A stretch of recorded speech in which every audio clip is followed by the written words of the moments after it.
My name is Amal Qasir. I am 18 years old. I am at Community College of Denver. My mother was born in Iowa. My father's from Damascus, Syria, and I was born in Denver, Colorado.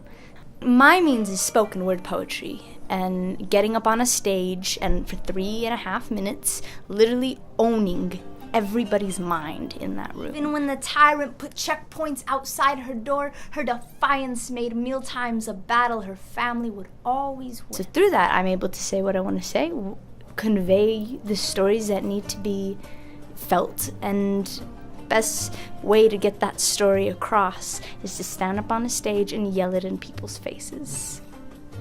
I was an awkward little girl with a lot to say and got up on stage and unleashed, and that's where I found myself. It was on that stage when I was 14 years old, freshman in Smoky Hill. I finally found what I was meant to do because, number one, I am a Muslim woman, and so no matter what, in America, I hold a story that most people don't know about. And so even whether I'm talking about being a Muslim woman or not, the fact is my presence is on stage and people will pay attention to that, and people like me. Through that, I was able to be confident enough to work with that power that I have and, raise awareness about things like in Syria, for example. Bullet and earth can't speak to each other. Blood will not make crops grow, and so Syria stopped. You want to know what's happening in Syria? 12 members of my family have been killed. The youngest one was 13 years old, and she got sniped in the back of the head while eating with her family. That's what's happening in Syria. It started with people raising their peace signs in the air, fighting against oppression. I speak the story of the Syrian people because right now they're in refugee camps and they don't have Twitter and they don't have Facebook to tell everyone how they feel.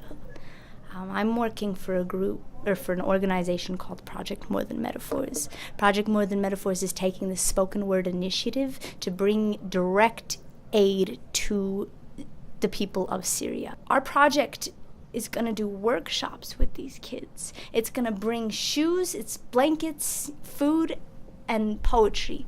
We're using the stage that the United States has given me. There are thousands of people being massacred. If they know that the children are suffering, if they know that women are being raped, then I've done my job. Placed behind presidential doors, they wonder if you know the warmth of baby's blood. Poetry is an invention that was meant to help the people. Through Project More Than Metaphors, in giving people a whole new power within themselves to know that, number one, they're not oppressed like the people in the poem, and number two, they can help the people in the poem. You are sharing your entire body, your voice, your memorization, your mind, everything goes into the moments that you share with these people.